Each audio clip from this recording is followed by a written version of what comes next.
Hello everyone and welcome to cricket पर। मोहम्मद शामी भाई, जिसको टीम में जगह भी नहीं मिलती। बहुत बार ऐसा होता है कि जो मोहम्मद मोहब्बत है रोहित शर्मा की, वो शार्दुल ठाकुर की तरफ चली जाती है।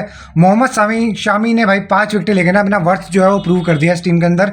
कितनी बार मैंने चैनल के ऊपर बोला है कि यार मोहम्मद शामी कहीं ना कहीं वो बॉलर है जो कि डिजर्व करता है आकर खेलना टीम के अंदर, डिजर्व करता है भाई। वो जब डेक में कुछ नहीं हो रहा होता ना, जब भी मोहम्मद शामी आके विकेट लेता है आखिरी ओवर में, जो सेकंड लास्ट ओवर था मोहम्मद शमी का, वहाँ पे दो दो विकेटें ली एक साथ। जो बॉल डली है यार, मतलब सबसे पहले तो विल यंग के ऊपर से जो विकेट लिया है, विल यंग थोड़ा सा लेट खेलने के लिए गया, विकेटों में वो बॉल थी, वहाँ से पहली विकेट गिरी।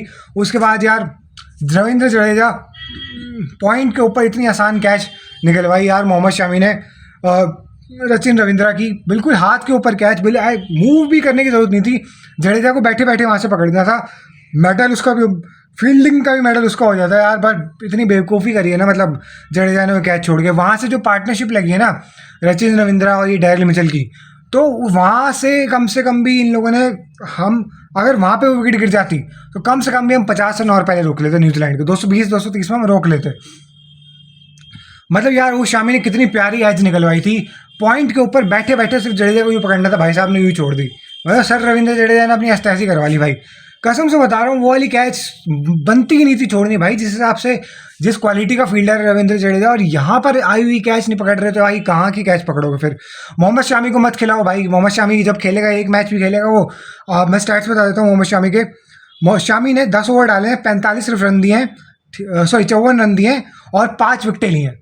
और भाई वो क्या करके देते, कमबैक में आते ही पहली बॉल के ऊपर विल यंग की विकेट ली, विकेटों में वो बॉल थी, सीम करके वो अंदर आई बॉल।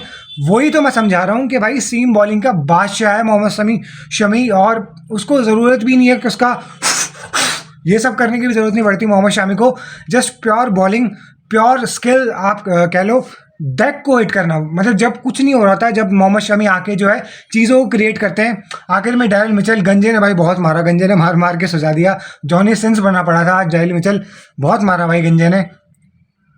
जॉनी जब मैं बोल के गया था भाई, ऊपर से हमने पकड़ लिया था डेवॉन कॉनवॉय को, सिराज की वो अंदर आती हुई बॉल थी पैडों के ऊपर, फ्लिक करने गया वो, श्रेयस अय्यर की बहुत ब्रिलियंट और बहुत ही आउटस्टैंडिंग कैच पकड़ी।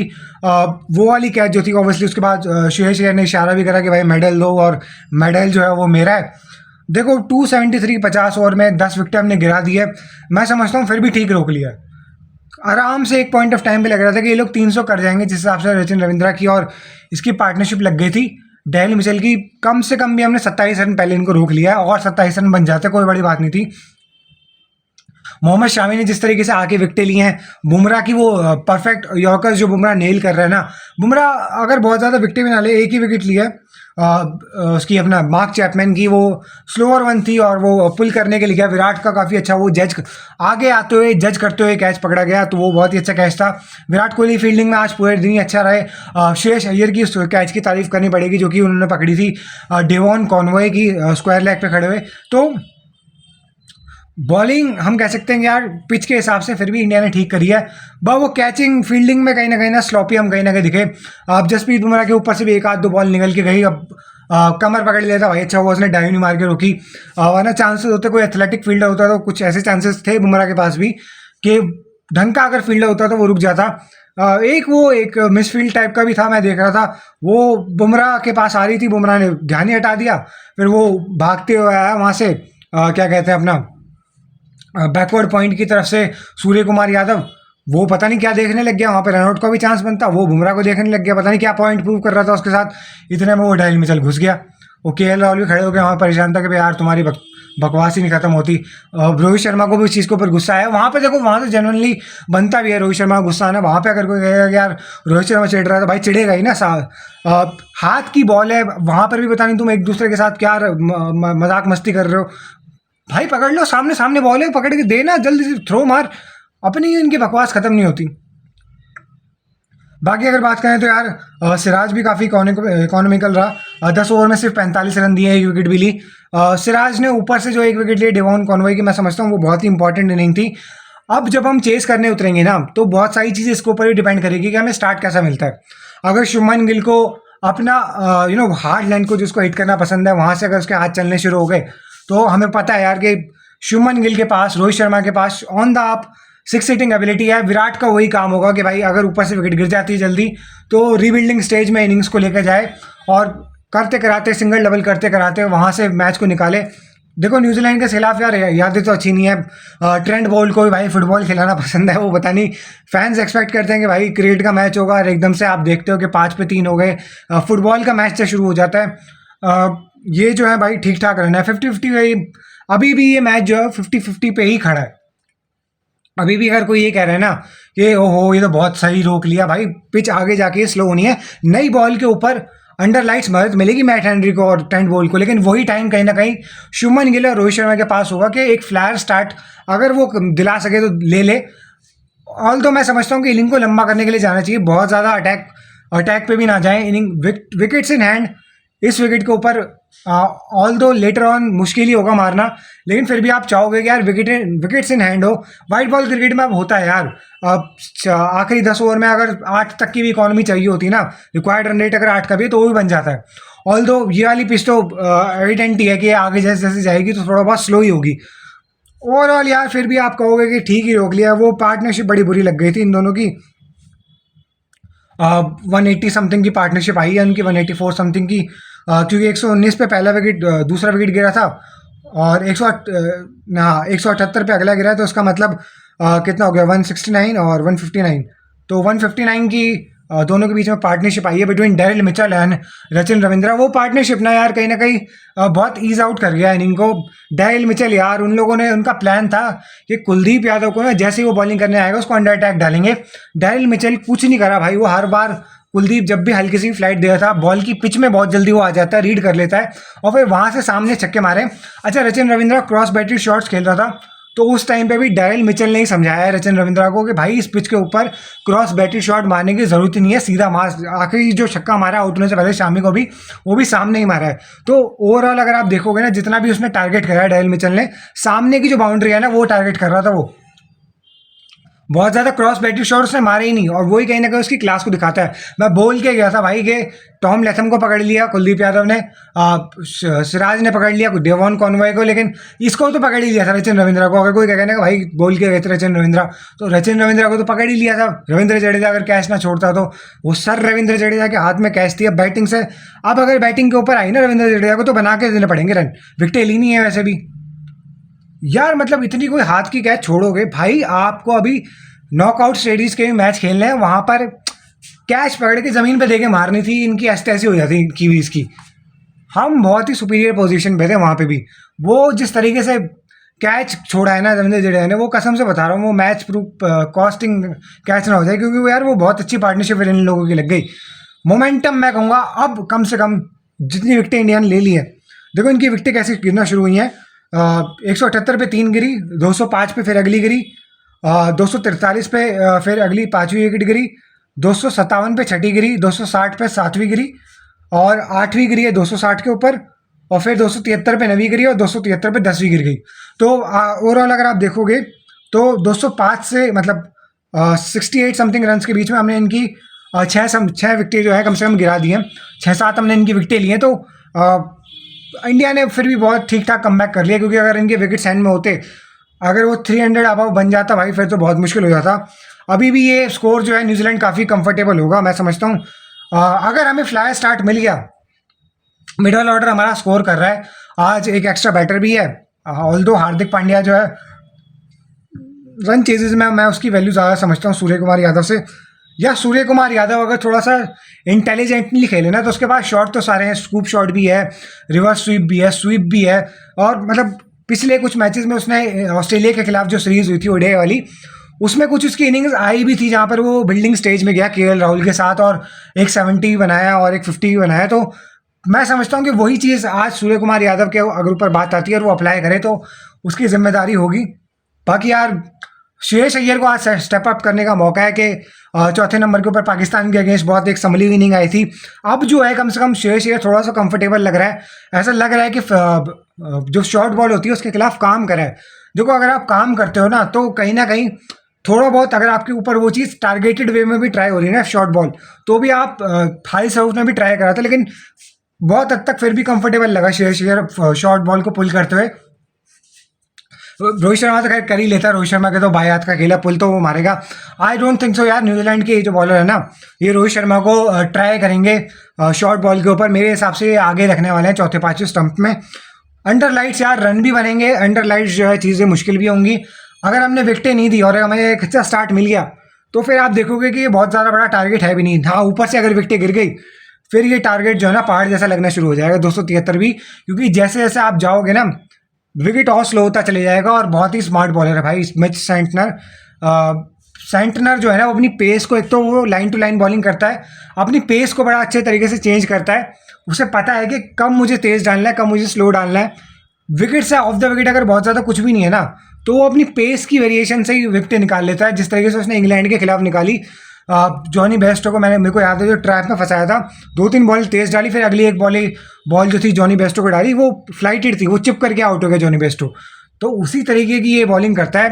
विराट को थोड़ी सी मेरे हिसाब से प्रॉब्लम क्रिएट करेगा मिच सेंटनर। बाकी यार ऑन द ऑफ स्विंगिंग तो बहुत अच्छी डिलीवरीज डाल रहे हैं ये लोग, जहाँ पे ट्रेंट बोल्ट हो गया और मैट हेनरी हो गया, दोनों ही कहीं ना कहीं बहुत ज़्यादा अच्छे रिदम में दिखते हैं। फर्गूसन फिर भी मैं वो बॉलर समझता हूँ कि फर्गूसन वो बॉलर है, और बीच में अगर ये ग्लेन फिलिप्स को बॉलिंग देते हैं तो ये इन दो बॉलर के ऊपर तो पक्का आपको टारगेट करना है, क्योंकि ये फर्गूसन को मार पड़ती है भाई। फर्गूसन को पिछले कुछ टाइम से अच्छी खासी मार पड़ रही है, फर्गूसन रन्स देगा। आई थिंक कि शुभमन गिल जो है जिस तरीके की उसने इनिंग खेली थी 200 रन की, ऑल द पिच बहुत ज़्यादा डिफरेंट है, तो बहुत ही भाई हलवा सा बना दिया था। अगर हम बात करें फर्गूसन की, और फर्गूसन ने अगर जरा सी विथ दी तो फिर ऑब्वियसली शुभमन गिल जो है शर्माने वाला नहीं है भाई हाथ खोलने से। और रोहित शर्मा की बड़ी अच्छी फॉर्म लगी हुई है यार, एक 100 आया था अफगानिस्तान के अगेंस्ट, उसके अलावा एक 80 समथिंग आया था पाकिस्तान के अगेंस्ट, अभी बांग्लादेश वाले मैच में भी 48 रन आए हैं। तो ऊपर से जिस तरीके की हमें ठीक स्टार्ट मिल रही है, 100 रन की अगर हमें स्टार्ट मिल गई ना, चलो मरे हमारा, चलो 20 ओवर में हमने 100 रन बनाए या 21-22 ओवर में ही बनाए, तो भी मैं समझता हूँ कि मैच जो है हम अपनी मुट्ठी में कर लेंगे भाई। वहाँ से मेक श्योर यही करना है कि रोहित शर्मा का भाई खड़ा होना, रोहित शर्मा का टिकना विकेट के ऊपर बहुत ज़्यादा इंपॉर्टेंट है, क्योंकि रोहित शर्मा एक ऐसा बैटर है यार कि अगर वो बॉलें कंज्यूम भी कर लेता ना तो आगे जाके उसके पास जिस तरीके से अपने आप को फ्री करने के शॉट्स है ना, मज़ा आ जाता है। मतलब एक तो बैटिंग देख के ईजी हो जाती है बैटिंग, टारगेट छोटे लगने लग जाते हैं, और सामने वाली एक्स्ट्रा ऑर्डिनरी बॉलिंग भी ऑर्डिनरी से लगने लग जाती है। तो वही चीज़ है। बाकी केएल राहुल भाई अब तक नॉट आउट ही रहा है, तो आई होप सो यार अगर केएल राहुल की बैटिंग आती है तो केएल राहुल नॉट आउट ही रहे। केएल राहुल का एक अलग ही कामनेस और एक अलग ही कंपोजर दिख रहा है। इस रन चेज में भी केएल राहुल की बहुत ज़्यादा अहमियत जो है वो बढ़ जाती है। सूर्य कुमार यादव को यार बहुत ज़्यादा एक्स्ट्रा ऑर्डिनरी शॉट ट्राई नहीं करने, ऑल्दो अगर मैं समझता हूँ कि सूर्य कुमार यादव के अगर लगने शुरू हो गए तो फिर तो ये टारगेट कुछ भी नहीं है भाई। ये टारगेट में मज़ा ही आ जाएगा आपको देख के। यार मोहम्मद शामी के ऊपर बात करना ज़रूरी है। देखो मोहम्मद शामी को शार्दुल ठाकुर के 10, 20, 25 रन के चक्कर में कितनी बार बाहर बिठाया जाता है। अब ये शार्दुल ठाकुर ये वाली बॉलिंग कर सकता है, 10 ओवर में 54 रन देके 5 विकेटें। आई थिंक राहुल द्रविड़ को ना थोड़ा सा अपनी डिफेंसिव कोचिंग से बाहर आकर थोड़ा सा अटैकिंग कोचिंग की तरफ जाना चाहिए। ऑल आउट जाओ, शामी को अगले मैचेस में आप बिठाने का कोई बेवकूफ़ी होगी बिठाना, अगले मैचेस में मौका मिलना चाहिए। शार्दुल ठाकुर की कोई जगह नहीं बनती। 20-25 रन तो भाई मैं बता रहा हूँ ना मोहम्मद शामी भी दे सकता है। अगर उससे इस कान में भर के भेजो ना भाई कि तेरी जगह बन जाएगी तो 20-25 रन बना ले, वो भी वो शामी भी बना देगा भाई। इतनी टेक्निक शामी के पास भी है, इतना बड़ा बैटर जो है अब तक शार्दुल ठाकुर है। पिछले वाले मैच में भी इतनी मार पड़वाई है ज़बरदस्ती में बांग्लादेश के अगेंस्ट भी शार्दुल ठाकुर को, मोहम्मद शामी को खिला लेते और रिदम में रहता। बल्कि अच्छा हुआ, मैं तो कह रहा हूँ कि शामी को रेस्ट मिल गया। अब जो है फायर अप करके उसने बॉलिंग करी है भाई शामी ने। मैट हेनरी को जो है आगे बॉल रखी, आगे से आगे वो डंडे पे लग गई। फर्गूसन की भी विकेट गिर सकती थी, मतलब वो भी आगे रखी हुई बॉल थी, बहुत तगड़ी बॉल थी वो भी, बट वो जस्ट बच गया फर्गूसन, वरना हैट्रिक की हो जाती। डैरिल मिचेल यार, डैरिल मिचेल एक तो सचिन रविंद्रा कैच गिरने के बाद यार जिस तरीके से उसने ड्राइव्स मारी हैं मोहम्मद शामी को भी, कुलदीप यादव को एक बड़ा निकल के टाइमली छक्का मारा है सामने की तरफ, वो बहुत अच्छा शॉट था।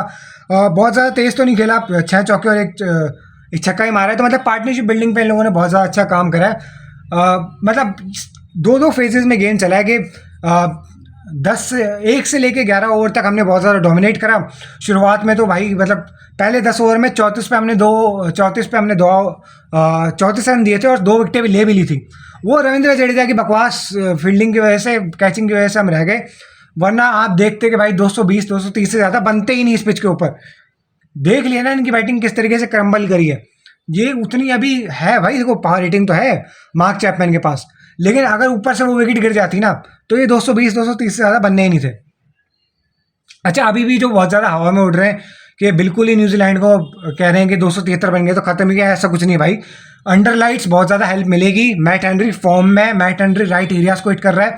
वीक लिंक इनके मेरे हिसाब से ग्लेन फिलिप्स और जो है फर्गूसन ही बनेंगे। ट्रेंट बोल्ट यार ऊपर से विकेट लेने का इसका बहुत ज़्यादा जिम्मेदारी होगी। मैं समझता हूँ यार अगर ट्रेंट बोल्ट को हमने शुरुआत में नेगोशिएट कर लिया ना, मैट हेनरी तो थ्रू आउट द इनिंग आपको डेंजरस ही लगेगा। अगर हमने ट्रेंट बोल्ट को शुरुआत में टैकल कर लिया तो ट्रेंट बोल्ट को भी मारा जा सकता है भाई। लेटर ऑन ट्रेंट बोल्ट भी रन देता है, ऐसा कुछ नहीं कि ट्रेंट बोल्ट रन नहीं देता। इसके अलावा अगर बात करें तो मिच सेंटनर को मारना बहुत ज़्यादा मुश्किल होगा। मिच सेंटनर वो बॉलर होगा जो कि शायद 2 से 3 आप देखोगे कि वो विकेटें भी निकाल दे और रन भी 40-45 से ज़्यादा वो नहीं देगा। मतलब आई होप सो भाई, लेकिन मुझे लगता है कि मेरे हिसाब से जो स्टैट रहने वाला है ना इस मैच में सेंटनर का, 10 ओवर 45 रन 2 विकेट तो कम से कम लेगा वो ऐसा बॉलर है। मतलब वो उसको तो आप रख लो अपनी ड्रीम 11 में, वो परफॉर्म करता है बल्ले से भी कर देता है। ये तो शामी भाई की बहुत तगड़ी वो आगे जाके यॉर्कर पड़ी और अपना कहीं ना कहीं वर्थ प्रूव करने वाली बॉलिंग करी है। और अभी भी अगर राहुल द्रविड़ ने और रोहित शर्मा ने डिसीजन लिया है ना कि आगे वाले मैचेस में शार्दुल को खिलाएंगे, तो ये बेवकूफ़ी होगी। देखो यार 127 बॉल पे 130 रन बनाए डेल मिचेल ने। जिस मतलब उनका ना क्लियर प्लान था कि हम कुलदीप यादव को अटैक ही करेंगे। बीच में कुलदीप यादव ने 113 की भी बॉल डाली, वो मेरे को समझ में नहीं आया वो पर्टिकुलर बॉल डालने का क्या मतलब था।